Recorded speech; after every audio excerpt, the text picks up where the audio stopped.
community, what's up? Bombman007 bringing you another episode of PoxNora Unwrapped, and today we're doing our first ever 2 versus 2 episode of Unwrapped, and I've got a special treat because sitting here with me to explain the 2 battle groups is Comissar. Com, what's up, buddy?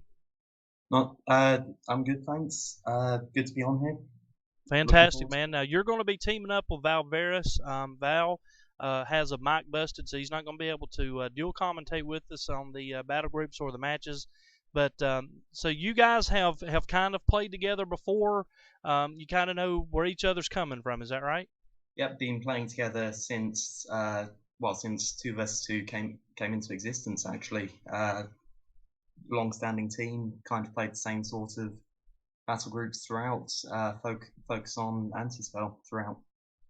Fantastic, and what we're looking at today is exactly that. You've got a full faction Sunderland battle group, anti-spell you call it, and then Valvaryess is going to have a full faction Forsaken Waste, the Creeper theme. So anti-spell plus Creeper theme, does that really work in game com? I mean, are you guys really winning with this combination? Yeah, it's actually quite a strong combination that we play with. With creepers, it just lets you really take advantage of the large deployment zone, especially with Sunderland's champions, which are particularly survivable. So hopefully you'll see it in the game to come, but it really lets you just press your advantage once you start. Well, fantastic. Start fighting in the middle of the map. Well, we certainly look forward to see how it plays out in game. And before we do that, we're going to go ahead and introduce your battle groups. We'll go ahead and start with yours, Comissar. It's a 2 versus 2 version of the anti-spell. And the first champion is the, if I can find him in my list here, the Drakewing Swarm. Okay, so you've got 2 of these guys, Com.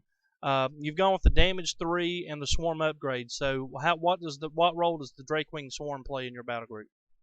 Well, Drakewing Swarm has always been quite a strong champion. Its main weakness is to area of effect spells, which with the battle group we're playing is naturally going to be removed or at least very toned down as a weakness. It deals quite high damage fairly consistently. It's very resistant to ranged attacks, and of course it's non-physical damage, so it's great for getting around resistance physical opponents.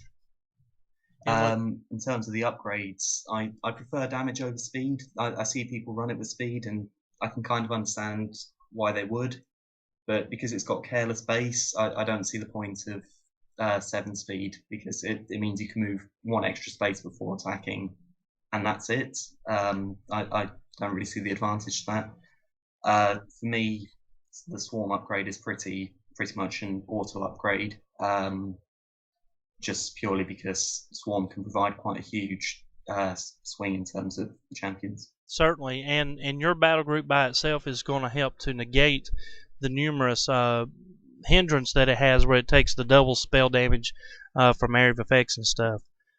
So great. All right, so 2 times Drakewing Swarms. The next champion that you have is the Mixed Sand Snipe. Is this arguably the best range unit in Sunderlands right now? I think you could make that argument. It's certainly one of the most seen. Draxar Archer has higher range than it, and certainly has higher damage potential in the late game, but the Sand Snipe, with multi-attack upgraded, is able to just really pummel at quite a large distance. So multi-attack seems to be pretty much the common upgrade. Now, have you guys gone with the Scour or Distract, and why? Went with Distract rather than Scour. Scour is a good upgrade. It's really down to personal preference here. We've already got a couple of sources of Scour, so Distract is the more useful, just for locking down anything that really relies on abilities. So, like, if we come up against a Circan, the Leech King the Forsaken Waste hero. Mm-hmm. And locking down in combat, if I hit him with the Sand Sniper, it keeps him from teleporting away. Very nice. And then things like Goblin Spellcausers that are completely dependent on those type of abilities. He's really going to shut those type of guys down. Okay, so 2 mixed sand snipes. Now tell us about this next piece, because I'm imagining that this guy right here is going to be a really big part of your battle group. 2 times negation mages. You've gone with the Soul Collection and the Counter Spell Mastery upgrade. So tell us a little bit about the negation mage for you, Com. Negation mage is pretty key to the idea of the battle group. Between it and Tainted Statues, which we'll get to in a few moments, it really just helps lock down the opponent's spell usage. I went with Soul Collection and Counterspell rather than Death Charge 2 and Counterspell. It generates charges a bit slower than if I'd gone with Death Charge 2, but stuff drops really quickly in 2 versus 2 anyway, so I tend to find it's not an issue. Soul Collection lets me control who gets the Nora Globes, which can pay for the Negation Age very quickly if I keep control of those. Typically, when I'm playing with them, I'll let them take Elizabeth's damage, which will get them stealthed because of escape, and then just keep them stealthed. They'll only attack for opportunistic kills, and only if I can make sure they stay completely safe. Okay, so keeping them alive is a very big part of your battle group then. Absolutely. Okay, so 2 times negation mages, a very big part. So keep a lookout for those negation mages in the game, guys, as they play. And then your next 2 champions, you've got 2 of the Ritual Cultist. So this is a passive champ, if I remember right, or does he actually have? Nope, he doesn't have an attack. A passive champion. So what's the point of the Ritual Cultist here? The Ritual Cultist has charged bombs, which it uses via Death Charge. You'll see some people run just 1 charge bomb and Death Charge 3 to make sure they can use the bomb quickly once it comes off cooldown. I've gone with both bombs rather than just 1 and Death Charge 3. The reason for that's very similar to the reason the Negation Mage only has Death Charge 1. Stuff dies very quickly in 2 versus 2, so having charges usually isn't an issue. Okay. So you're going to be racking up charges anyway because things are dying very rapidly. So you might as well go ahead and upgrade both bombs, and that's what you've done. So yeah. charged magic bomb and charged disease breath. Right. Okay. So 2 times the Ritual Cultist. All right. So the next champion in your battle group is the Skywing Acid Crawl. You've gone with 2 of these guys. I don't see a lot of these guys in play even in 1 versus 1. So is there a particular reason why you're using 2 of them in 2 versus 2? Well, I actually use them in 1 versus 1 as well. I think they're great units personally. The reason I use 2 of them in 2 versus 2 is partly because there's a Skywing module in my battle group, so they play off each other anyway. But also the ability Reinforcements allows it to come in with quite a lot of AP when I deploy it. Sometimes it's enough to just let me attack opposing champions from more or less across the map. That's also why I've chosen Swoop, because if I'm able to deploy with full AP, I can deploy it, move 6 spaces, and swoop another 5 spaces or something. Wow! So it's really got a very high threat That's range. a pretty long range, and then with the whole gist of your battle group being able to try to get that creep zone out even further. I mean, this guy could come out almost mid-map and attack something all the way across the board. So, yeah, Sunder is also a really great help, just with one rounding stuff. Very cheap as well. It's only 66 Nora, so it's usually worth its cost. Okay. So we'll see if the acid crawl comes into play and you can get that combination on. 2 times acid crawl, guys, and he did go with the reinforcement and swoop upgrades. Now you're running just one of this next one. It's the Skywing Agitator. All right, so tell us a little bit about the Agitator and what upgrades you've gone with on him, Com. Yep. I went with +1 speed and multi attack. I've toyed with running 2 of these. I kind of flip back between running 2 and 1. At the moment, it's only 1. Okay, so just 1 times right now. Just 1. With multi attack and call to arms, it can really help keep the momentum going with my deploys. I can, and with speed 7, I can move a space, attack at range 4, and get PoxNora off my next dragon deploy, which is very, very helpful. Sure. Obviously, it's also a range champion, which helps out if I'm facing a lot of anti-melee. And again, it's non-physical damage, which is always helpful. Attack fire, so and again, a very low Nora cost, only 63 Nora for all that. Yep. Okay. All right. One of my favorite runes that was released from the set is the Skywing Imperator. You've got 2 of these guys in your battle group. I really like this piece. I think it was well thought out. He's tough. He's scary. He is able to do quite a bit of damage. And for 87 Nora, I mean, he does have a Nora cost, but to me, he always really seems to get his Nora's worth. You've gone with Desert Master and Majestic upgrades. So tell us about the Skywing Imperator. I'm a very big fan of this one. I'm a big fan of dragons in the first place. It's part of the reason why I play Sundered Lands. But having 2 different bomb attacks is really big. And he recently got buffed to have a physical attack just at melee range as well, which is always nice.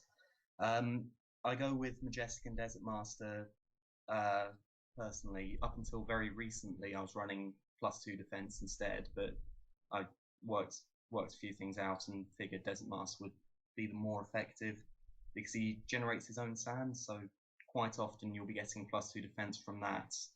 Anyway, for those who don't know, Desert Master gives you +1 damage and +1 defense for every 3 champions that's sitting on sand. Mm-hmm. So very often he's getting a damage and defense buff of at least +1 to each. Majestic is there really just as an anti-melee defense.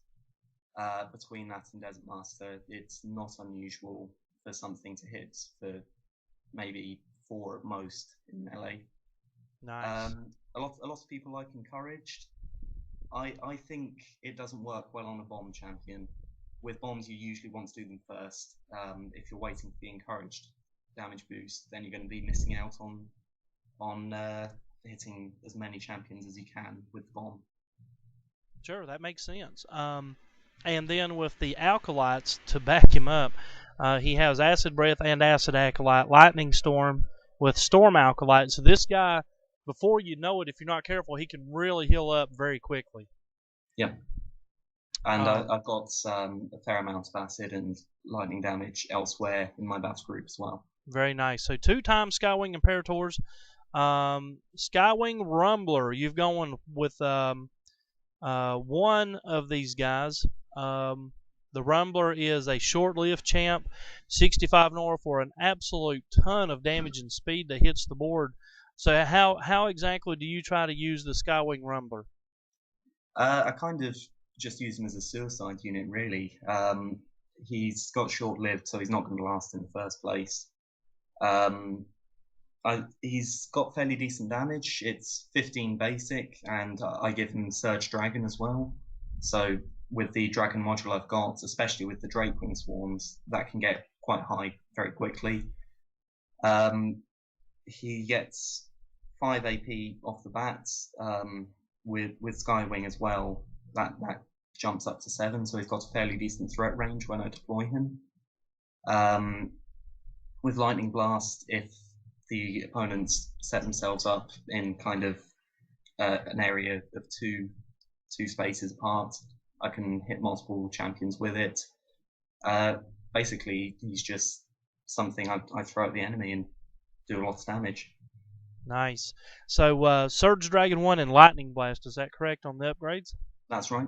All right, fantastic. So 1 times Skywing Rumbler, and there's the electricity damage that he was telling you about. So there's the synergy with the Imperator, and then 2 more guys that have some electric damage going on is the Spark Crones. You've gone with 2 times Spark Crones, paralytic feedback, and Storm Alkalite. So why not Jolt 3? Why not Grant Electricity or those seem to be the more rampant of their upgrades. Why have you gone with Alkalite and paralytic feedback? Acolyte is for a similar reason to why I'm including the Imperators. With the electricity damage that's around, it lets them heal up fairly quickly if they get damaged. Paralytic feedback is just to punish ranged that tries to hit them, really. It helps with their survivability, and it means anything that does hit them at ranged we can just ignore for a turn, because it won't be able to do anything. The reason I didn't take Jolt 3 is because Spark Crone's already got Jolt 1. Okay. The only reason I'd take Jolt would be so that Spark Crone's basic attacks could trigger Curse, but they already do. I don't think the extra ranks of damage over time are worth an upgrade slot. Okay. I can see the appeal of Grant Electricity Aura, but for me, it's edged out by Storm Acolyte. Gotcha. They're really going to help. They're kind of expensive for what they bring to the table, but the Acolyte's going to help keep them on the board a little bit longer. Yeah. And again, you're throwing in synergy with the Imperator and things like that as well. Yeah. All right, so 2 times Spark Crone, guys, is the next rune. All right, so the next rune up is the Temple Guard. Now, this thing seems to be really efficient for its cost. 66 Nora, it brings a ton to the table. Ally Forsaken Waste is your upgrade along with Slam. I know she didn't take the regen upgrade, so what's up with the Temple Guard? I didn't say regen purely because it's only regen 1. I just don't feel it's worth the small amount of healing it gives. I much prefer Slam. It can potentially do a lot more damage. The Temple Guard's in there mainly for Shrine Defender. You might see it in the game, but once the Shrine deployment zone's gotten very large, he becomes quite a formidable champion within the Shrine Zone. Similar thing happens with the Putrid Creeper, which we'll get to later. Nice. So that expanding Shrine Zone really helps to keep that Shrine Defender ability active longer then. Absolutely. Very nice. That's going to make him an extremely efficient rune once you start stacking all those abilities together. So 2 times Temple Guard. All right. And you do happen to use all 3 of the Sunderland's heroes in this battle group. The first one is Valdak. You've gone with the, let's see, Absorb and Cleansing Aura upgrades on Valdak. So what's up with Valdak, and how do you use this big guy in your battle group here? Valdak's in for 2 main reasons. The first is because of how global effects work, they're a lot more effective in 2v2 than 1v1. So with Augment Creation, the ability that gives +2 damage to stuff that comes into play while Valdak's in play, that will affect Valvaryess's stuff, Forsaken Wastes as well. Nice. The other reason Valdak is in the battle group is as a source of cleanse. Between us, we don't have that much cleanse, so we take what we can get, basically. Okay, so if cleanse is a problem, why do you take Absorb over Healing Breath, for instance? Because that would actually provide you with yet another form of cleanse. I see Healing Breath to more as just a bonus to healing rather than actually something useful for cleanse. Valdak already has Healing Breath The 1 healing one, basic, right? Okay. and I find Absorb greatly increases survivability. Gotcha. Okay, so there you go, guys. The Absorb and Cleansing Aura upgrades, plus he already has the Healing Breath. So Valdak by himself is a tremendous source of cleanse, really. Okay, now the next rune up, one of the more controversial in the 2 versus 2 world. And this rune, I mean, I can see why with her signature ability, Vex, really brings a lot to the table. You've got Flamethrower upgrade and the Healing Breath upgrade for her, but we all know that it's the Divine Wellspring that really gets folks amped up over this rune. So tell us about Vex and your standpoint on her role in 2 versus 2. I'm not going to argue that Vex is quite strong in 2 versus 2. Personally, I think she's okay. I don't think she's as overpowered as some people would tell you. I'm not going to go too much into that. Just suffice it to say that she is powerful in 2 versus 2. Upgrade-wise, I've taken Healing Breath for much the same reason that Valdak's in the battle group. We just need every source of cleanse that we can get our hands on, really. Flamethrower is because it's another source of long-range damage. I went with Flamethrower over Swoop because Swoop will get Vex right up where the opponent can easily get rid of her, whereas Flamethrower lets me deal damage from a safe distance. Nice. Okay. So we'll see if Vex makes her way into the game to see if she is indeed a game changer. And then the third hero is Vendrax, big old nasty guy. You've gone with Resistance Physical 3, which is resistance to the #1 form of damage in the game, and you've also gone with the Tough upgrade. So I mean, you're really resisting a lot of damage with this guy. So tell us about Vendrax. Vendrax in primarily just to be a tank. He really can take a huge beating before he goes down. He's got the Resistance 3 upgrade is pretty much an automatic upgrade. I very rarely see a Vendrax that doesn't have that as an upgrade. I went with Tough rather than Surge Dragon purely because I prefer Tough. There's not really any reason beyond that. Surge Dragon is probably actually the smarter choice with my battle group, but I just prefer Tough.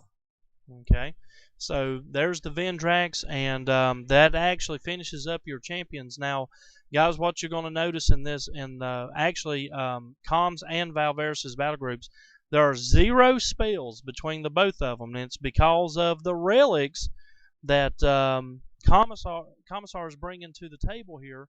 Your first one, I think, is just pretty much auto-include on any for full faction battle group.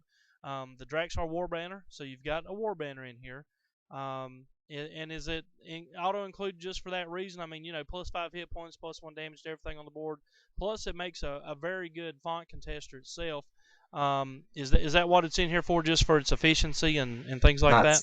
That's exactly what it's in there for. I really wouldn't run full faction without a banner. It's just that good, really. Okay, so extremely efficient rune. 20 Nora brings 21 hit points and the hit point damage upgrade. So 1 times War Banner, no surprise there. All right, 2 hives. So tell us about the hive. Is it in that efficiency category as well? Hive is very efficient for what it does. It's only 30 Nora, and it deals a total of 6 damage in a round. That's 3 physical damage and 3 damage from poison in an area of 4 around it. It makes for a very good font contester, and ultimately it's just very cheap. So you can put it into a font, and you're pretty much guaranteed that it's worth its cost. Now the hive, it also serves as a perseverance counter, and even a stealth counter, right? Isn't that right? It'll even hit right. stealth units. It won't reveal stealth units immediately because it does the damage at the end of the turn, which works as a perseverance counter. But because it applies damage over time, it will stop stealth units from re-stealthing and escaping during their turn. So hive, very efficient rune. It also serves as a very good font contester. 30 Nora for 20 hit points. So the hive brings a whole lot to the table for these guys. Now the Scouring Jasper, you've got 2 of these as well. Now, I'm kind of cheating a little bit, looking over here at the Valve's battle group. He's got 2 defiling spindles, so I'm assuming you guys work these runes in with each other to stack their abilities on top of each other. Yeah, Valve's battle group has quite a lot of debuff units within it, and the defiling spindles are used to keep those debuffs on. Scouring Jasper, obviously because they're Nora gems, the way that works, they share the abilities with each other. They play into that and just help spread the effects around. It's also a very good include in its own right for very similar reasons to Hive. It deals a bit more damage. It's also 10 Nora more expensive, but I think it's well worth including. Very nice. And then another huge part of your battle group, Tainted Statue. It makes spells cost 50% more Nora, including the ones that you or Valve would cast. However, you're playing spellless battle groups for each of you. So does Tainted Statue win games for you?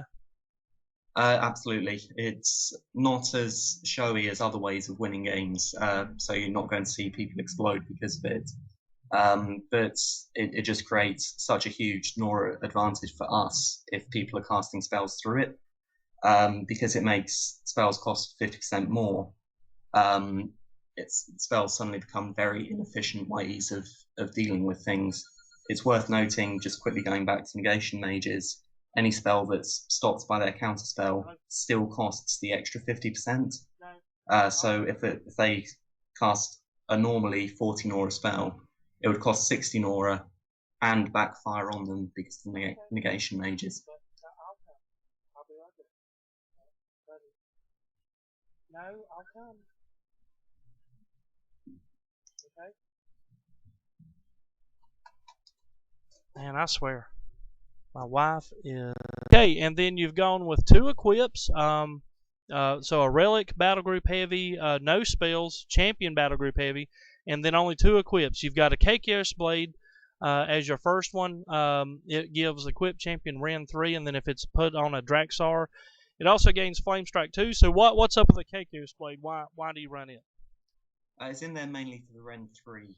So what I tend to do is throw that onto a ranged champion, purely for the extra damage it gives me. In a single round, it will do 9 damage if it's not cleansed.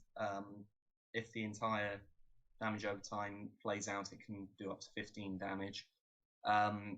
So I would normally throw it onto a Sand Snipe or sometimes Negation Mage, just for the extra damage it will give me. Nice. Okay. So 1 times a Cakeos Blade and then the Rage Band. I'm going to assume almost the same type of effect here. What do you typically try to throw your Rage Band on? I've always been a big fan of Rage Band. With it, I tend to throw it on something that has a bomb attack, purely because the way Fury works, you'll gain more damage more quickly with a bomb than you will with a basic attack. For that reason, it will normally go on to one of the Imperators, or sometimes it will go on to Vindrax instead. Very nice. So take a look and see if you can see how the a Cakeos Blade or Rage Bands might come into play. Oh, Comissar, that's your battle group, man. Next up, we're going to be doing Valvaryss's. It's Full Faction Forsaken Waste, the Creepers. Man, thanks for sharing with us your battle group, and then No I guess we'll jump into Valve's next. Yep.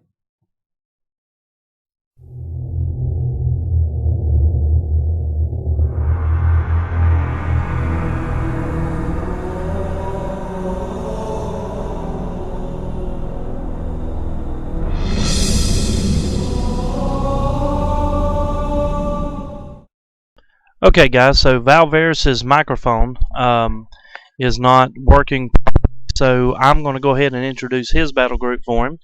Alright, the first champion that he has in his battle group is 2 times Mind Thief Creepers. Alright, he's gone with the Escape and with the Ping, Psychic Ping upgrades. And guys, watching this game, how he uses the creep ability to really expand that his deploy zone, and these guys really use it well in these matches coming up. And the Psychic Ping is for the the silent damage. This thing comes into play invisible, so it's hard to track down. And then if he ever takes damage, he immediately re-stealth. So 2 Mind Thief Creepers, Escape and Ping upgrades. Then he's got 2 Putrid Creepers in his battle group, so he's really going hard with the creep ability here that really expands the shrine deployment zone by 2 squares every time a creature with creep is deployed.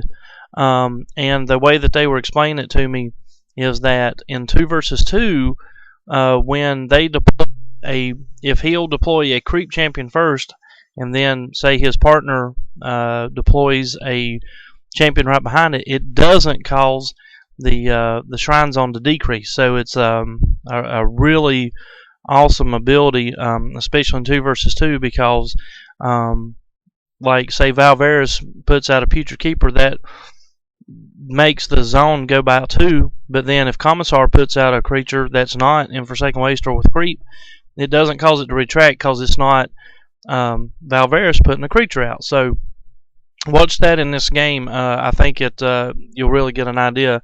But this is the tanky one, Putrid Creeper. He's 4 defense, toughness 2 upgrade, and the dead magic zone, desecrated zone 3. So space within 2 spaces of this champion are going to be dead zone. No spells can be cast, so he basically can't be targeted, and anybody, he can move his champions inside of that dead zone to keep them from being targeted as well.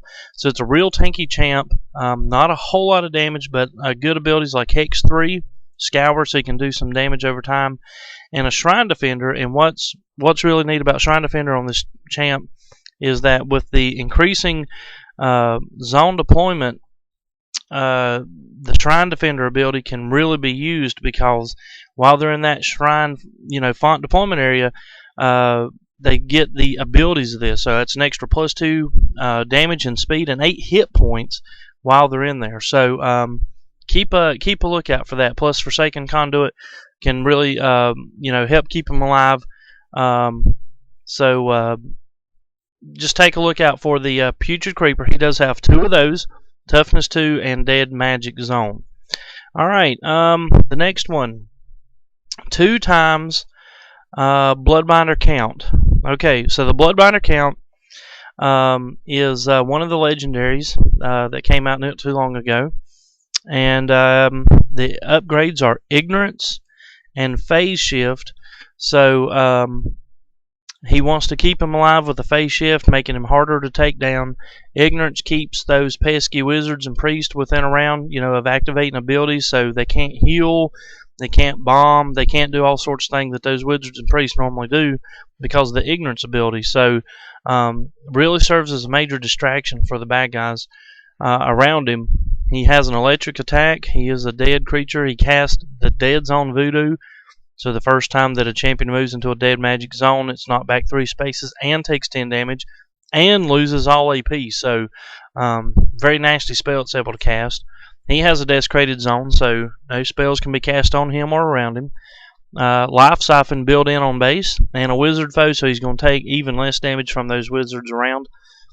2 times Bloodbinder Count. Alright guys, so the next one is 2 times Dusk Creeper. Alright, so here's yet another creeper, and this time the Dusk Creeper, he's got Tormented and Rend 2. So what he's going for is just outright damage from this guy. If you'll notice, he's 75 North cost, but he's a ranged unit from 3 to 5. 13 damage, 7 speed, so this guy's really going to be able to get off some attacks. Plus he has the improved range, so all creepers around him are going to have their range increased by 1 while he's out in play. Of course, the creep ability, and then Vaporize, so when he's hit, he's going to turn to a ghost, which makes him only be able to be hit by magic damage or loss of life. And so Tormented, once he starts dwindling down in hit points, his damage is going to start creeping up, and then of course Rend adds that damage over time. So 2 times Dust Creepers. Alright, and he does have 2 Blinking Creepers. However, he's got the upgrades done differently on the both of them. The Blinking Creeper is one of the new legendaries that was out, and the upgrade that he does have on both of them is speed. So he has gone with the +1 speed upgrade on both Blinking Creepers to bring them to a 7.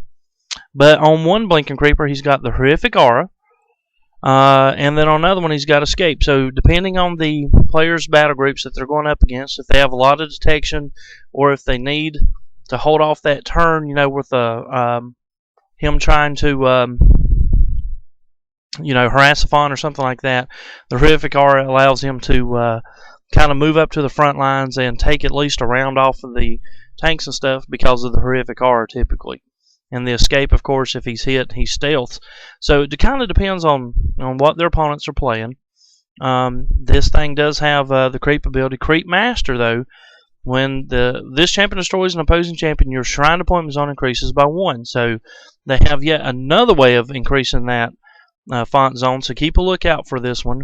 Detection 3, Evasive 2, so he's hard to kill from range, and then he has the Basilisk Templar's ability of Petrifying Gaze, and the Gaze can really lock down some creatures. So a very stout range creature here. So 2 Blinking Creepers, both of them with the speed upgrades, one with Horrific Aura and one with Escape. Alright, the next one is Rotmaw. Where is he at? Rotmaw Creeper. Okay, now the Rotmaw Creeper's the little melee guy. Cheap, inexpensive unit. More of a harasser than anything. He's gone with the Regen 2 and the Sunder ability.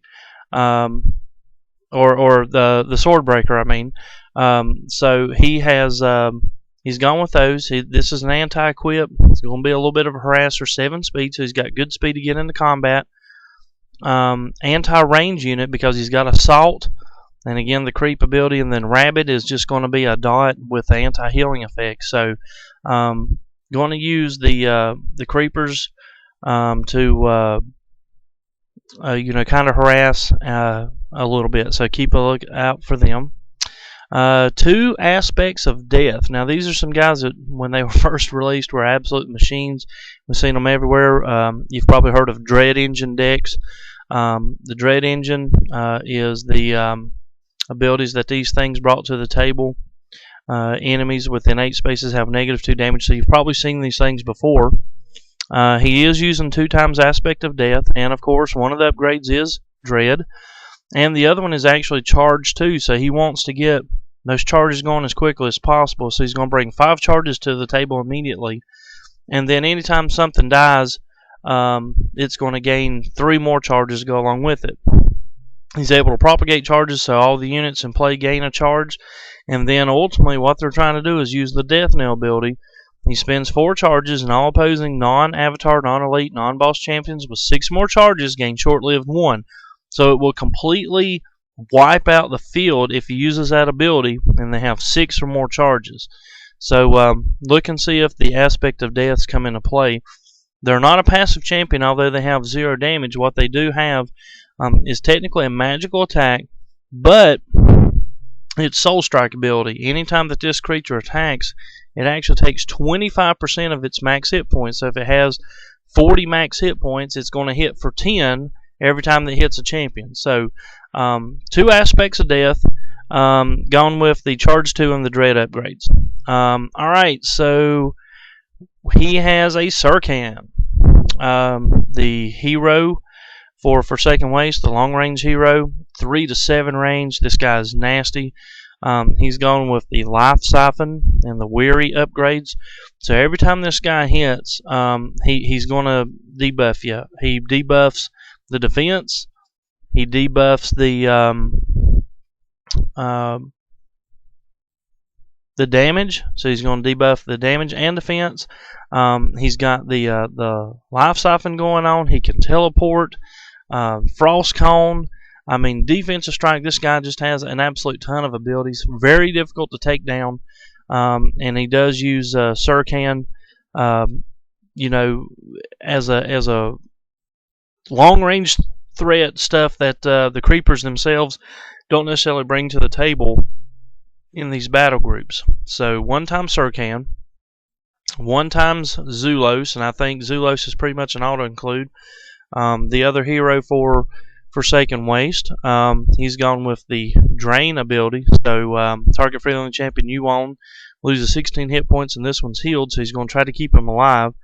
And he's also gone with the damage upgrade. So when Zulos comes into play, he's going to have 15 damage from a 2 to 5 range. And if you'll notice the upgrades on this guy, Dark Favor, immediately when he's deployed, every champion in play that opposes you loses 9 hit points. So in 2 versus 2, that can be a staggering amount of damage. And then when he leaves play, all friendly champs are going to regain 6 hit points, or regain 3 hit points. So when this unit dies, all friendly champions recover 6 hit points, and then at the start of your next turn, they gain another 3. So it adds back another 9 hit points. He's also got the Mind Wipe R's, so all opposing champions in the 3 spaces become pacified. And then the Death Touch, man, if you get close to him and he draws you in, you're going to lose 50% of your hit points right off, making it very easy to gimp your, give your big champ. So you've got to really respect Zulos, man. He is a tough critter when he's on the board. All right, the next one up is the Grave Watcher, and the Grave Watcher is only 44 Nora. He is a very extremely big utility champion. That's all he's going to do. He's no threat as far as melee goes, and with his tiny hit points, he really presents no problem. And the upgrades here are both of the health. He wants him to make sure he stays alive as absolutely long as possible. And the reason is because of his Exhume ability. The targeted champion that you own will be reanimated when it's destroyed. So you can target a champion, and then you can send him into combat. If he gets killed, it's no big deal. He automatically reanimates. If the Grave Watcher dies before it's reanimated, then it ends the effect. So that's why you have to really keep this guy out of combat. He is vulnerable to physical damage, and he is unique and mythical. So you can't only have one guy in the battle group and only one guy in play. They've taken great measures to prevent that. And then when this guy is deployed, your champion with the highest cooldown is set to 0. So the Grave Watcher, keep an eye out for him. They use him to keep their big units in play and to keep their other big guys from dying. Alright, Death Guard. If you know anything about Forsaken Waste at all, you know that the Death Guard is the bodyguard unit, in one of the most efficient bodyguard units in the entire game. He does have low speed, but a tiny Nora cost, and though he does have Scorn and Hit the Shrine, and being short-lived, he really gets his Nora back quickly because he's able to come out and get within the 5 spaces of the champion he wants to guard. Bodyguard that sucker. He's got 42 hit points, and he's gone with the hit point and the damage upgrade. So he's going to have 11 damage and 48 hit points, 53 with the banner. And the Death Guard is just there to help stall and keep alive those big champions that they have. Might use it on a Zulos or a Surcan. So look for your Death Guard. 1 times Death Guard. And then the Raven Wraith. Makes perfect sense why you'd run a Raven Wraith in these battle groups, especially in 2 versus 2. With the as hard as she is to kill, plus with the upgrades he's gone with the Shadow Strike, which is one of the most annoying abilities in the game. As soon as they attack, they become immediately stealthed. Very hard to track down. Very hard to kill with the Shadow Strike ability. And the Backlash. So if they play a team that is really trying to generate Nora, then that whatever, if it's a champion or a relic that's generating that Nora, it turns it around and they suffer an equal amount of damage equal to the amount of Nora that they generated. So it can kill whatever that unit is that's generating that Nora very rapidly. She brings a whole host of other abilities to the table. Shatter, Soul Drinker, so when she kills, she's going to heal. Vaporize. Excuse me. Vaporize, so when she takes damage, she's going to turn into a ghost. And only can be hit with magic damage. And then anytime a spirit or undead, something that shares the race with her, dies in play, she's going to gain +1 damage every time one of the friendly ones die. So Raven Wraith, especially in 2 vs 2, can amp up very, very quickly. So take a look for her. Alright, that's the champions, guys. 1 times Raven Wraith there. That's his champions. And remember, he's gone with a completely spellless battle group as well. And now on to his relics. He has 2 Defiling Spinels. And these, again, work in conjunction with their other ones, like the Scouring Jasper and things like that. It's going to curse everything that's within 4 spaces, plus it's going to pick up the other abilities of other Nora gems within 6 spaces. 2 times Defiling Spinels, 2 times Skull of Decay. Skull of Decay is going to prevent your the healing in play. When this relic is played, all healing done by your opponent is reduced by 50%. And guys, they really try to get these out as quickly as possible. They want to limit the healing that their opponent's doing so they can start getting a lockdown on them. So 2 times Skull Decay. Look for these things to appear in the game. I believe that you'll see them. 2 times Witch's Hourglass. Okay. This relic has a Sorry Coven. So when an opposing champion is deployed or enters a dead magic zone that you control, a deployment zone you control, it becomes cursed for 2 turns for each unit you control with a Sorry Coven, and it has Sands of Time. So when you destroy an opponent's champion, one of his revealed runes is given a +5 cooldown. Now I think one of the main reasons they run it is only 20 Nora and 15 hit points, so it makes for a good, it does synergize with their deck, but it also makes a good font contester. So 2 times Witch's Hourglass. And as standard in a full faction battle group, you're going to run the Asaran Vex, the War Banner. By now you probably know what those things do. +1 damage, +5 hit points. 20 Nora for 21 hit point relic. Very, very efficient. One of the most efficient runes in the game. 1 Scouring Jasper. Scouring Jasper is going to immediately upon deploy and at the beginning of all your turns is going to do 4 acid damage. And they become scoured too, so it does a lot of damage over time, and this is one of the most annoying relics in the game, and you have to get off the board quickly before it will eat you up. But it also gains the abilities of nearby gems, so if it's placed, say 5 spaces within the Defiling Spinel, they'll not only be scoured, but they'll also be cursed. So all the abilities stack. 1 time Scouring Jasper, 1 Tome of Hate. Now the Tome of Hate is because they got some, they do have some Scorn and some things in there that will damage their own shrine. Plus, if players come up and start attacking them, the Tome of Hate is how Forsaken Waste players heal back their shrine. At the end of your turn, if your shrine is damaged, each champion loses 2 hit points, and then your shrine heals 1 hit point for each champion lost hit point this way. Otherwise, this relic loses 2 hit points. So basically, especially in 2 vs 2, this can do just an obnoxious amount of damage and heal the shrine for tons of damage each turn. So Tome of Hate is definitely an auto include for this. 3 equips. They have gone with 2 Reaper's Blades, and what that's going to do is help them take down very big, tough, annoying champions that might have a lot of defense, a lot of hit points. They slap a Reaper's Blade on something, even if it doesn't matter, they're going to pick one of their lowest damaging pieces, slap the Reaper's Blade, and it's going to automatically do 25% of the max hit points of that creature. So 2 Reaper's Blades, and that can really annihilate a Transfigured Shrine as well. Those avatars go down very quickly to Reaper's Blades. And then 1 time Soul Reaver. Soul Reaver it came out a few expansions ago, and it automatically gave Forsaken Waste the ability to spot cleanse. So the equipped champion gains purified and is cleansed, and enemy champions within 3 spaces equipped champion are defiled, so they cannot be cleansed. If it is attached to Magnus Fallen, which they're not playing with, it gains the Soul Drinker ability, but they're mainly using it for the cleanse because it's a spot cleanse, and he begins to cleanse at the beginning of every one of his turns. So it's a permanent cleanse with the Soul Reaver. So there you go, guys. That is Valvaryess' battle group. pay attention to how it works in the match, and let's go there now. We'll take you in game.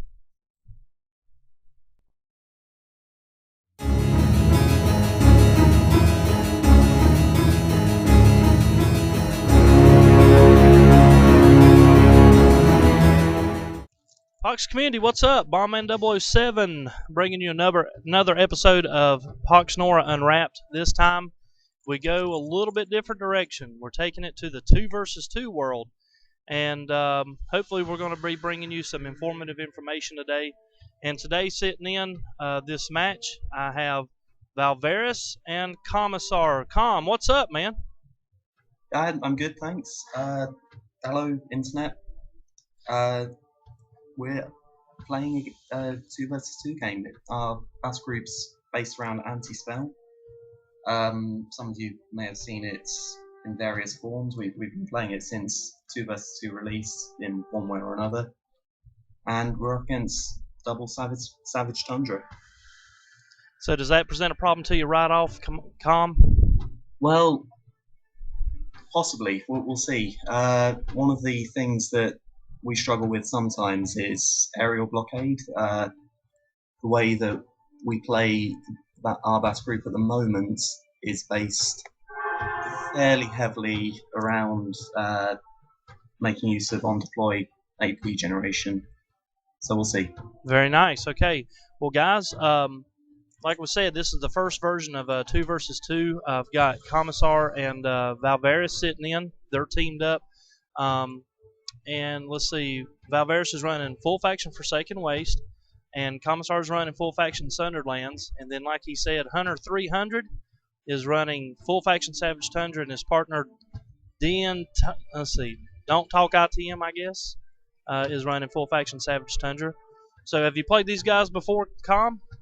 DNT is someone we've played fairly often, actually. Normally he's playing Shattered Peaks, bit surprised to see him playing Savage Tundra. Okay. It's a bit unusual there.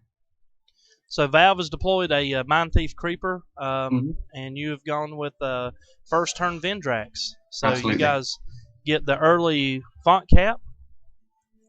Yep. And with creepers in 2v2, if the person using the creepers is the party leader, then the other person can use the expanded deployment zone without reducing it. So if you notice, my Vendrax is deployed further forwards than it normally would be able to, and the deployment zone hasn't shrunk. That's something we make heavy use of when we're playing. Very nice. Okay, so since Valvaryess is being the party leader here with his name on the shrine and everything, the creepers are going to expand his shrine zone, so that's good. So it helps Vendrax to get a few extra paces out there. Looks like Don't Talk is probably going to go ahead and just cap that font to the other side. And let's see. So we'll try to get the color straightened out for you guys. Don't Talk is the blue, and it looks like Hunter 300 is the green. The yellow belongs to Comissar, and Valvaryess, I guess, is probably red at this stage. All right, so you've got another Mind Thief Creeper on the board. Yeah, that one is running left to grab the top left font for us. Okay. Current plan is I'm going to be fighting middle while Valvaryess handles font contestant duties. Wow, man, that agitator almost was deployed right in the font zone almost. It probably won't be long until we are deploying in there. It really is very, very handy ability. Wow, that's incredible. Well, you guys are pretty successful in the 2 versus 2 world. Valvaryess is currently ranked 3 limited in the 2 versus 2. You're ranked 9 limited. Your opponents right now are 158 exotic for Hunter, and Don't Talk ITM is 10 limited. So, looks like you guys know what you're doing. Yeah, actually, when 2 vs 2 first came out, we went on a ridiculous winning spree. We won like 60 games in a row, something like that. Wow. It was only when Claude and I'm probably going to pronounce this wrong, but Tashinshin, It took those two to finally put an end to that spree, and that was a really tough game. Wow, very nice. So you guys have had a lot of success here.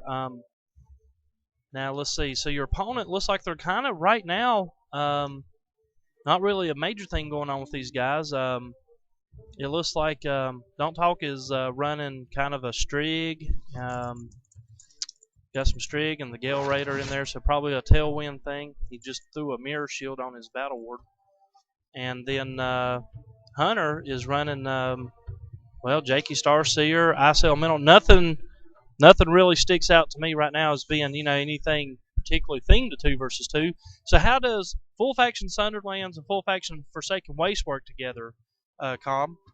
Well, they actually work together pretty well if you look at it the right way.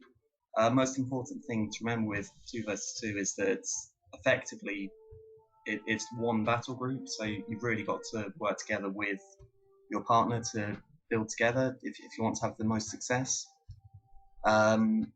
So with anti-spell particularly, the idea is that I make use of Tainted Statue to do what Tainted Statue does, which is safe right here, I think, which is to double spell costs and use negation mages as well to counter spells. With Forsaken Wastes in there, Okay. death rate is pretty high. Forsaken Wastes can maintain quite a high turnover of champions without losing ground very quickly. So it basically feeds the negation mages very quickly, and it makes it very easy to block spells. Wow, very nice. Excellent combo. Okay. So see, that's the whole key. Now you guys have already seen their battle group, so what we're seeing right now is you've got the Skywing Agitator and Vendrax out. Now I'm assuming that those guys are to just kind of hold down the fonts and do your harassment until you kind of get your anti-spell engine going on. Is that right? That is pretty much correct. Vendrax particularly is very difficult to take down without spell support. He's a tough champ at the best of times. Yeah, no kidding. With the resist physical 3 and just a ton of hit points, the regen 3. I mean, the guy is toughness rank 1. I mean, man, the guy brings a lot to the table. I mean, I know Absolutely. You've got a lot of Nor in there, but his threat, since his buff to getting Roar of the Fallen, his threat doesn't even end when he's killed, because it then makes it hard.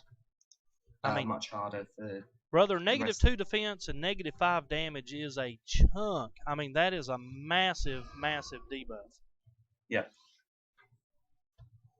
Okay, so how do you see yourself in the match right now? 2 Mind Thief Creepers out for Valvaryess. He's got a Blinking Creeper out. It looks like these guys are going to try to pressure your fawn up here on the right side.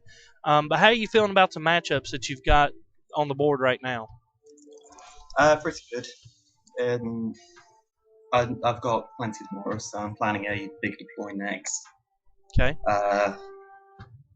That's help deal with the Frostwing Glaive. Now, guys, that Putrid Creeper came from the Shrine Zone deployment area for Valvaryess. That was not a font deploy, so keep that in mind. That is how far out their Shrine deployment is. It's absolutely insane. Skywing Imperator in play for you. And Valve's Mind Thief Creeper gets caught on his way to the font zone. I think he may have forgotten about the detection on the yeah, hunter he there. Tends to do that, unfortunately. I'm sure it'll be fine. All right. Well, we'll see how that works out for him. Yep. We should have a contest on the left font next turn with Mind Thief Creeper. Okay. Running down that way, assuming there's no detects coming up or anything. Very nice. So we'll see if those guys kind of forget about that.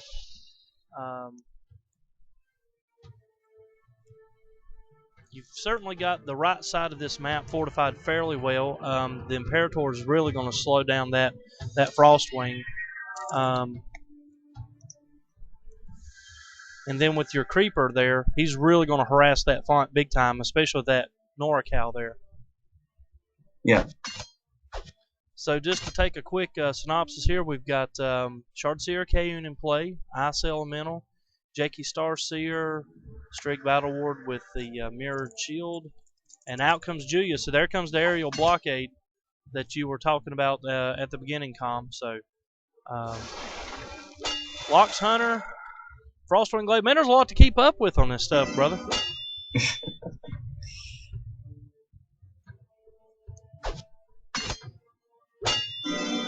So I'm going to get my Negation Mage out next turn because stuff's about to start dying, I reckon. Okay, got you. So you're anticipating some deaths coming up, so you're going to go ahead and throw the Negation Mage out then to start really racking up on some charges fast. The other important thing, of course, with Negation Mage in 2 vs 2 is the Soul Collection. There's a lot of Nora that you can get from the globes. Gotcha.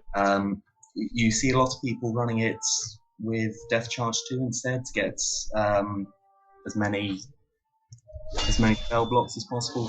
Personally, I prefer Soul Collection just because of the sheer amounts you end up generating through that.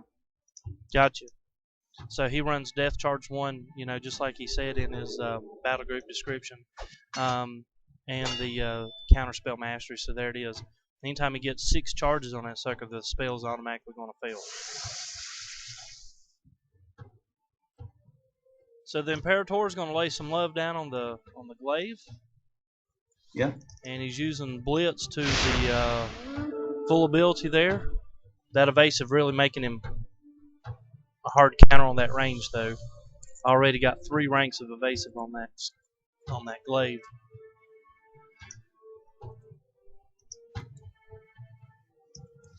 So do 2 versus 2 matches usually go a long time, Com, or are they? They can do, especially with Sundered Lands and Forsaken Wastes, because the 2 of them are very much late game orientated. We've had games go on for nearly 2 hours before now. Wow. I don't think this one will go on as long.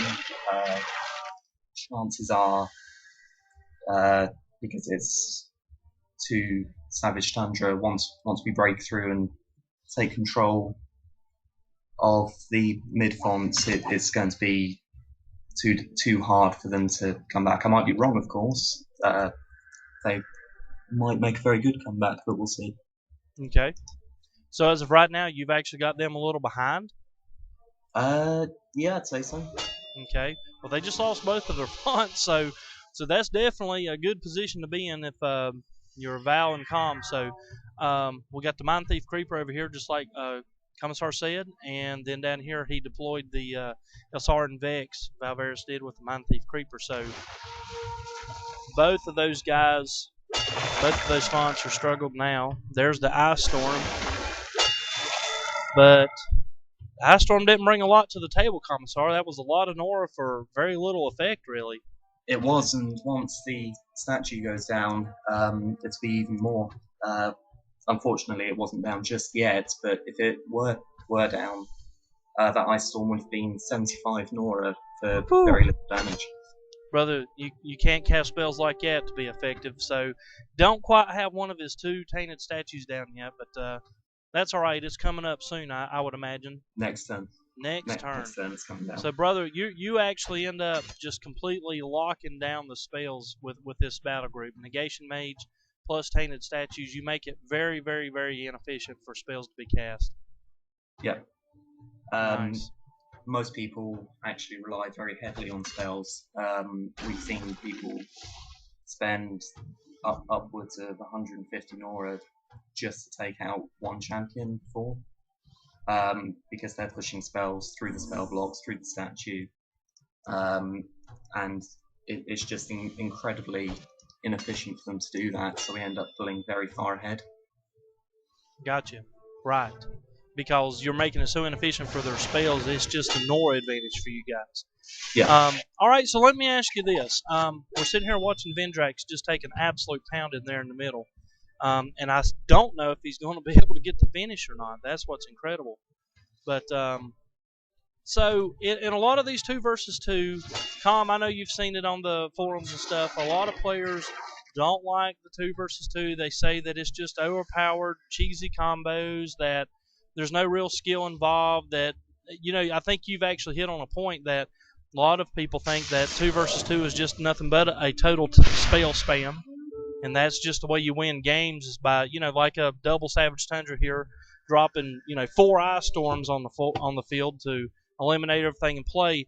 Do you disagree with that, or do you have to agree with it a little? I mean, you're obviously playing it, so what's your take Yeah, on that? I can see people's point when they say it's you do see a lot of combos in 2 versus 2. It's a lot more synergy based. So if you've got a good combination going on, you're going to do a lot better. Which is why themes do a lot better in 2 versus 2 than 1 versus 1.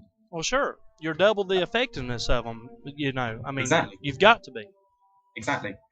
But I think it just takes a different skill set to play 2 versus 2. I don't think it's skill-less, because you've basically just got to be good at the late game. 1 versus 1, especially at the moment, I think is very dominated by the early game. You can build a battle group around initiative, for example, and you can expect to win a good proportion of your games. With 2 versus 2, you can't really do that. You can't walk into 2 versus 2 with 2 1v1 battle groups and expect to win every game. You'll probably do okay, but if you come up against someone who's specifically built for 2 versus 2, you're most likely going to lose. Gotcha. So see, and that's been one of the complaints that I've heard, just from players around the forums and things. They just, a lot of guys just don't believe that there's, they think that it was poorly introduced. They don't think that there was a lot of thought and effort that went into the 2 versus 2. But I don't know. I've played some 2 versus 2 games, and I've kind of got to take both sides, I guess. I certainly see your take that 2 versus 2 is like you said. I mean, you're going to have to design a battle group to win in this environment, because if you don't, it's just you're just not going to be quite as effective. Absolutely. And of course, having a good partner too that you can relate to has a lot of effect. Now, there's the Fall of the Roar from Vendrax. Now, that's really going to massively debuff Savage Tundra across the board here. Those guys are really going to take a hit on their damage. So, man, that's a even though you lost the Vendrax, I mean that is a massive debuff, Com. Excellently. Valve actually runs a Grave Watcher as well, which he's just talking about putting down, which would bring my Vendrax straight off cooldown again. So I'm actually tempted to go for that. Wow, very nice. So another Vendrax on the board. Man, it took almost everything they had to take the first one down. I mean, he was a monster. Yeah. Unfortunately, it wouldn't be coming down next turn. It'd be the turn after if we do go with that. Okay. Just purely because I've not got the Nora for that. So right now, you guys really with a strong Nora advantage right now, Com. You've got both fonts contested. Both of your fonts fully in force. So you're really starting to attrition these guys just a little bit. I know they have the NorCal there, but he's just now starting to pay for himself. So what kind of big combo, or can we expect to see anything coming up from you guys here soon? Well, the Negation Mage needs 4 more kills before he's going to be picking up the spell block. To be honest, until Julia goes down to get rid of blockade, there's not a whole lot I can do combo-wise. One trick that we sometimes use is because Skywing gives 2 AP on deploy, and we've got such a huge shrine deployment zone is right into their font at this point. Okay, now what I do sometimes is use that to deploy a Drakewind Swarm and immediately swarm on deploy. It's kind of odd that we had a double disconnect there. Yeah. Maybe they. We'll see if they come back. Yeah, maybe they threw the towel in on this one. And if they did, I guess we'll call it a win. But the overall point. So okay, you're running an anti-spell. Valve is running. How would you describe his battle group again? It's very much creep orientated. Okay. So the idea is to just get stuff out, get the shrine zones as large as possible. But he's also got a lot of anti-healing in his battle group. He runs 2 Skulls of Decay, which basically means that not only are they not able to use spells to counter various things we throw at them, anything they do to try and mitigate the damage we do is also much less effective. Right. And then when they do try to heal, it's just not as effective. Yes. Right. Nice. Okay. So that's the synergy that you two bring. You're shutting down the spells with your battle group and providing some meat and some of that stuff that the creepers don't have. The creepers are going to really provide positioning with the creep ability and enlarging those summon zones, and then the anti-healing that Forsaken Waste brings. So a lot of synergy, and we're seeing it right here. I mean, you guys have pretty much shut these guys down, and with the lockdown fonts, I'm sure these guys have probably just called it a day. Yeah, I mean, we can already see how you guys are working well together right now. I mean, you've pretty much got this game in hand from what I can tell. Yeah, communication is a big part of 2v2. So as long as you know what your partner's doing, you can just coordinate with them and work out what to do, basically. So my job was really just to keep them from getting into the font on the right, keep the middle locked down, while Valve's job was to get into their fonts, mess with their Nora production. That's one of them back. We'll see if Hunter comes back. So you guys in the meantime are going to be able to continue playing. He's got just under a minute to go, so we'll see if Hunter makes it back. Yep. Welcome back, Don't Talk. So that kind of hurt him, especially missing some things there at the end of that turn, but it may be for naught if Hunter 300 doesn't make it back.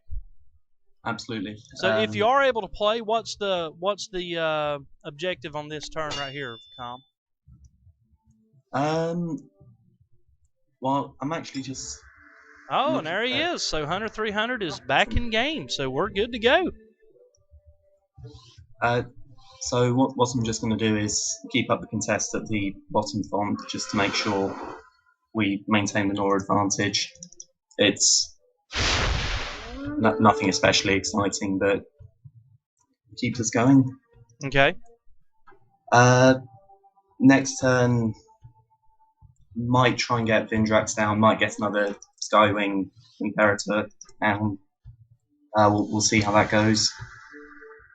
Might even be worth getting a Spark Crone down just to curse everything across the board. Though, but we'll see. Now that Mind Thief Creeper's not going to make it long over there with Shard Seer and all that stuff over there, brother. Even with their debuffs on, I don't know how long that Creeper's going to be able to hold off on that font. No, I think it's probably pretty much dead at this point. It can probably take one turn, but after that it's gonna die. So they're going to get their left font back, but that's fine. Every turn you contest in 2v2, because you're contesting against 2 players, it's a 24 Nora advantage, so it's fairly sizable. Certainly. Because, right, you're hitting both players. Both players get the font income, right? Yeah. All right, so we'll see if the Creeper's able to take this assault here. Well, he's not going to end up using Shard Seer for that. But it looks like they're just trying to get some damage back onto the battle ward. If you look at the moment, it's really not doing too well on that front. Yeah, he is really choked down, being hexed, defiled, scoured, cursed, roared. I mean, you name it, the guy has it going on. So, wow. 2 damage, 5 speed.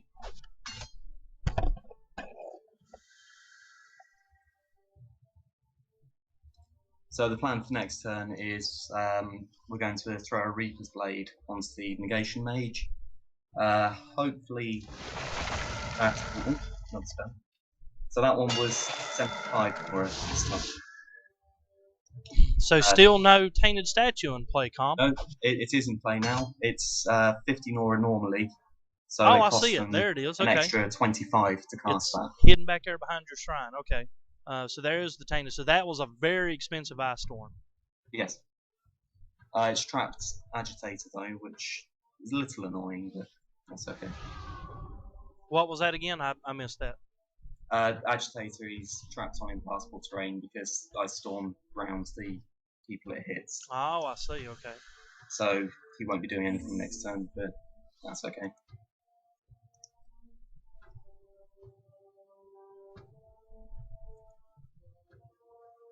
So they'll be handing back. Say again? They're handing back the turn. I was trying to figure out why he didn't do any damage, but I forgot the dude's down to just the 2 damage there. So the battle ward just not very effective right at the moment. Not at all. We're actually about to throw down another Defile Gem as well. Okay.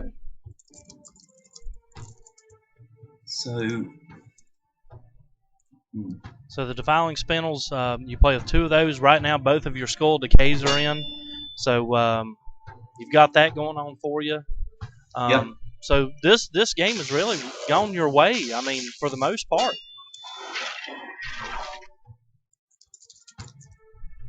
So that transfers over the Scour ability, guys. So this gem is using the he's copying the gems from the Scouring Jasper, and that's why it's also scoured as part of that. So bye-bye Battle Ward, the Reaper's Blade on the Negation Mage, but the Aspect of Infinity did put a pretty good tag on the Negation Mage there.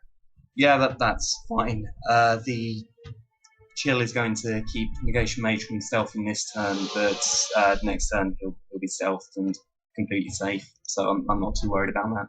Okay. So you're already looking into a couple turns into this, not necessarily entirely focused on this turn. You're also looking ahead at what the next few turns will do as well. Yep. One thing to note about the huge Shrine range is Shrine Defenders become a lot more effective. So if you look at the Temple Guard, he's actually got pretty huge bonuses to everything at the moment. Wow. Part of that's because of Allied Forsaken Wastes, but most of that is the Shrine Zone. Hey man, that is an incredibly efficient piece for 66 Nora, brother. I mean, incredibly efficient. Normally, it's not so much worth it because you'll be outside of the Shrine Zone, so it's normally only 5 speed. Right. But when the Shrine Zone is so large, it suddenly becomes so much worth it. Man, that is incredible. I mean, he can even bodyguard from that area there, and have all those extra hit points. Yeah, that's incredible. Well, Com, it looks like things are really going your way. You do have the center font hammered down now, and I don't know.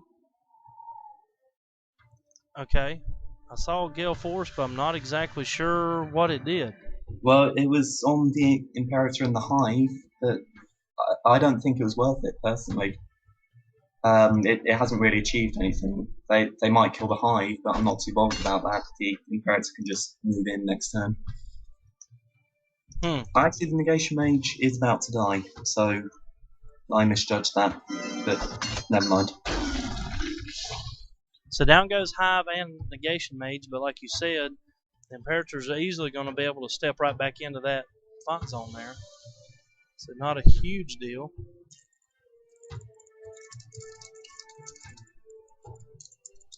Yeah, I'll be getting my second negation mage out next turn.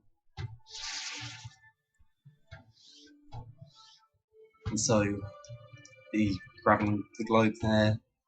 If other stuff dies, it can start grabbing those globes.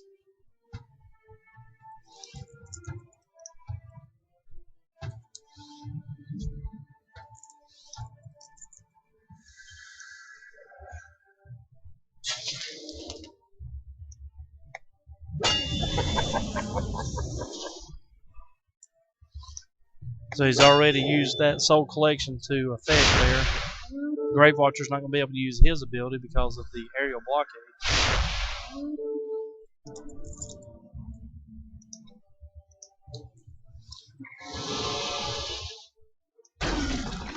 Down goes Hunter. Getting a kill with Blinking Creeper again extends the Shrine Zone that little bit more. So just really building on it, kind of it just feeds into itself, the whole effect. So, which is exactly what you're wanting. You're wanting that position that's going to help the Templar. I mean, it's going to help a lot of stuff. That is really key to your battle group. It's pretty central, yeah. Very nice. There are some maps where it's a lot stronger than others. On this map, it's particularly strong, but you do get some maps where you barely use it at all. Right. Just trying to think of a good example at the moment. I'll let you know when I do. I would imagine like the Ironfest Pass map, not going to be very effective, where the shrines are completely on opposite ends of the map. Actually, that's one of the best ones, believe it or not. Because it can, well, maybe it can come out to that center font, I guess, then. Yeah, exactly. Any map with a center font, it's usually very useful on, which is actually a lot of maps. Nice. Okay. It's useful more often than not. All right, so to recap, Don't Talk has the blue pieces. So he's the blue guys. The green guys belong to Hunter 300. Comissar is playing the white color, and Valvaryess is the red. In order to kind of keep that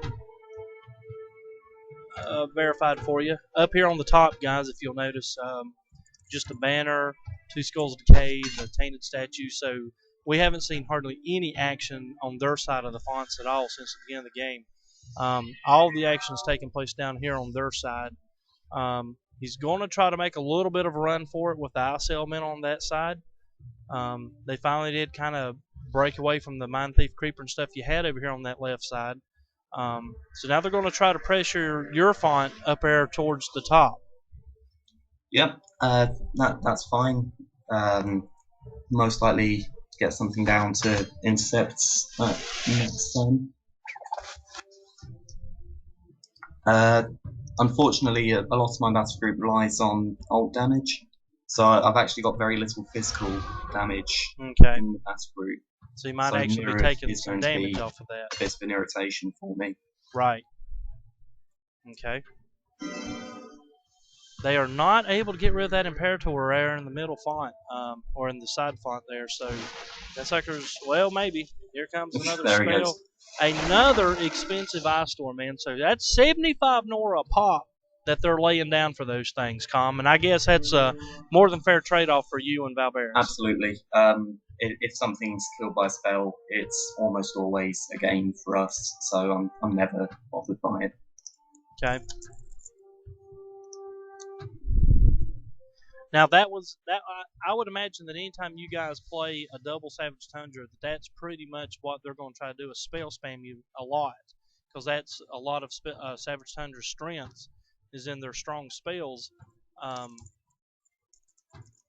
So your battle group's actually, work against them very very good. It looks like you're a good counter for those guys.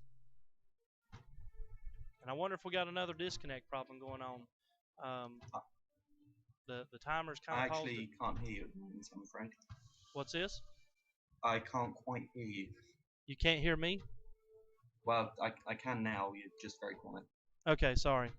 I don't know. I can't figure out if it's my hardware or if it's Skype that occasionally takes a nosedive on the volume, because I've noticed that in several of my videos where my voice seems to go up and down. And there it is. We've got yet another disconnect. So we'll see if Don't Talk can make it back again.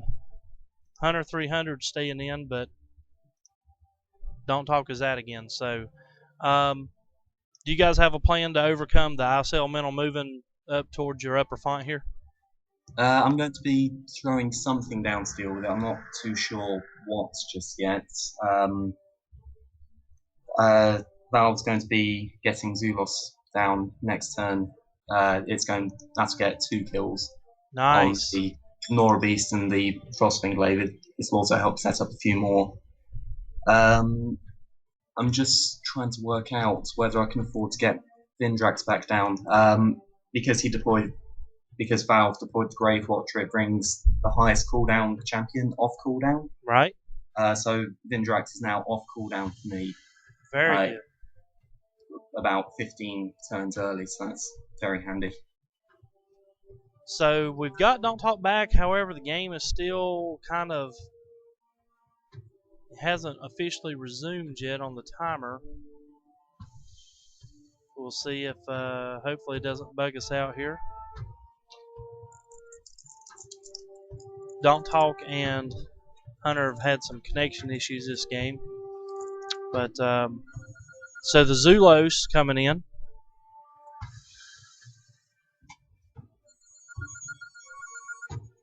I think if I get the Phoenix's Nora Globe, I might be able to get Vindrax down.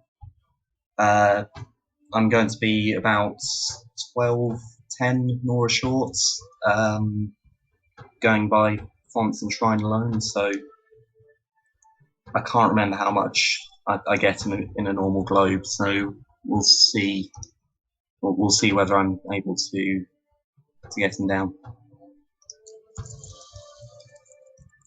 Oh, Hunter's just disconnected.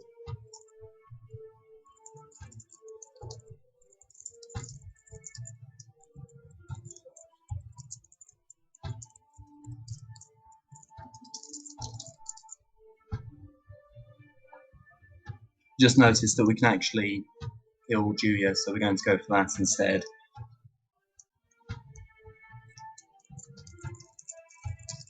Sorry about that. Had a phone call I had to attend to. No worries. All right, so now Hunter 300 is down. Wow, man, it's been something. Those guys have really had some connection issues going on there.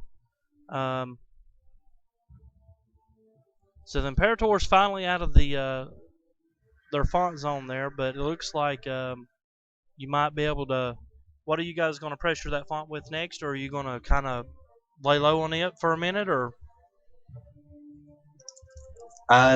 We're going to take out Julia next turn to try and get enough Nora to get Vindrax down again. So we might not contest in the end, though actually I think the Putrid Creeper can make it in. So I think we can both kill and contest next turn. Okay. We'll see. Very cool. That is, again, pending Hunter 300's reconnection here. Hunter and Dawn have really had some connection issues this game. Do you find that to be a problem? Is there connection issues with the 2 versus 2, or are these guys just having some bad luck? I think they're just having some bad luck, to be honest. You get rage quits in 2 versus 2 about as often as you do in 1 versus 1. But the fact they've come back, I don't think it's that. I think it must just be a bad connection. Yeah, they don't seem to be playing that. Wow, and Don't Talk is gone again. So, Well, whatever their issues are, I hope they get them fixed for their sake, because that cannot be fun. We're down to a minute 20 seconds on the reconnect, and if not, it looks like you guys will have a good win here. But let's say that the game does end right here, and they don't make it back. Did your battle group play out pretty much the way you guys had hoped it would, and were you able to play the game that you guys wanted to play? Yeah, pretty much. I think the only hiccup may have been with the Mind Thief Creeper on the right running into the Detect. Right. Uh, Other than that, it's more or less gone how it normally goes. Okay. So obviously, like I said earlier, blockade is a bit of an annoyance. It slows down the speed at which my half of the 2v2 plays. Normally, I'd be getting either 2 AP or sometimes a little bit more on deploy. So I've not been using my acid claws this game. Normally, I'd use those because reinforcements stacks with Skywing, which can give me anywhere up to 11 AP when I Wow. deploy. That is incredible. They're down to just 5 seconds on a reconnect, so I don't think they're going to make it back this time. It looks like you and Val are going to get the win, which it looks Yeah. like you was head there anyway. So congrats on the win. Thank you. Looks like you played a pretty solid match, and despite their connections, I think you would have probably gone on to win this one anyway. Julia was set up right good for you. With her being your next target, I don't think you'd have had a whole lot of troubles getting her down. Yeah, we worked out what would have happened is Valve would have deployed Zulos, and then the Agitator and Blinking Creeper would have got the kill. Negation Mage would have grabbed the Globe, probably would have killed Crystal Phoenix as well. Grabbed the Globe from that, would have given enough Nora to deploy Vindrax in the top left font. Basically, it was all going fairly okay. Very good. Sure. All right, so there you go, guys. There's the official win. Valvaryess Comissar take it with their full faction Sunderland, full faction Forsaken Waste battle group. And Val, we really appreciate you guys sitting in with us, man. No worries.